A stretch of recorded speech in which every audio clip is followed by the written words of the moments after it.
Hello friends, welcome back. कल market hours के बाद रिटेल ट्रेडर्स के सबसे पसंदीदा पीएसयू एनर्जी स्टॉक बीपीसीएल ने अपने Q4 FY26 के रिजल्ट्स डिक्लेयर कर दिए हैं। अगला 2 मिनट बहुत ध्यान से सुनिए क्योंकि ये नंबर्स जितने सीधे दिख रहे हैं उतने हैं नहीं। एक तरफ कंपनी ने ईयर ऑन ईयर बेसिस पर 28% का प्रॉफिट जंप दिखाया है, पर वहीं दूसरी तरफ क्वार्टर ऑन क्वार्टर बेसिस पर प्रॉफिट 58% गिर गया है। ऐसा क्यों हुआ? क्या ये स्टॉक आपके पोर्टफोलियो को रातों रात नुकसान पहुंचा सकता है या ये कोई बड़ा ट्रैप है? इस सवाल का एग्जैक्ट जवाब जानने के लिए आपको ये वीडियो पूरा एंड तक देखना होगा क्योंकि आखिरी स्लाइड्स में छुपा है असली सच। मुझे नीचे कमेंट करके अभी बताइए, क्या आपके पास बीपीसीएल के शेयर्स हैं? चलिए चलते हैं सीधे फाइनेंशियल डेटा बोर्ड पर। अब आते हैं सबसे बड़े सस्पेंस पर। स्क्रीन पर आप देख सकते हैं कि बीपीसीएल का कंसोलिडेटेड रेवेन्यू 6.3% बढ़कर 1.35 लाख करोड़ के पार निकल गया है। एबिटा मार्जिन्स भी 7% से एक्सपैंड होकर 8.5% पर पहुंच गए हैं, जिसकी वजह से ऑपरेटिंग प्रॉफिट 30% बढ़ा है। लेकिन फिर स्टैंड अलोन प्रॉफिट 58% सीक्वेंशियली कैसे गिरा? असली खेल छुपा है एक वन टाइम एक्सेप्शनल लॉस में। बीपीसीएल की अपस्ट्रीम सब्सिडियरी कंपनी बीपीआरएल के कुछ ऑयल और गैस ब्लॉक्स के प्रोस्पेक्ट्स वीक हो गए, जिसके चलते कंपनी को 4349 करोड़ का बड़ा एसेट राइट ऑफ यानी इंपेयरमेंट लॉस बुक करना पड़ा। अगर इस एक नुकसान को हटा दें तो ऑपरेशनल पाइपलाइन बिल्कुल मजबूत है। फुल ईयर का नेट प्रॉफिट भी लगभग 94% बढ़ चुका है और debt to equity ratio improve होकर 0.43 पर आ गया है।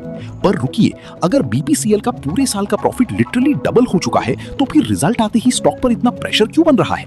एक ऐसा हिडन रिस्क फैक्टर है जो लॉन्ग टर्म इन्वेस्टर्स का गेम बदल सकता है और उसे मिस किया तो आपका बड़ा नुकसान हो सकता है। वो खतरा क्या है, उसे जानने के लिए आइए देखते हैं हमारी आखिरी और सबसे इंपॉर्टेंट एनालिस्ट वर्डिक्ट स्लाइड। तो दोस्तों, अब आता है सबसे बड़ा सवाल, इस सिचुएशन में हमें क्या करना चाहिए? एनालिस्ट्स मान रहे हैं कि बीपीसीएल का कोर रिफाइनिंग और डोमेस्टिक सेल्स इंफ्रास्ट्रक्चर काफी हेल्दी चल रहा है।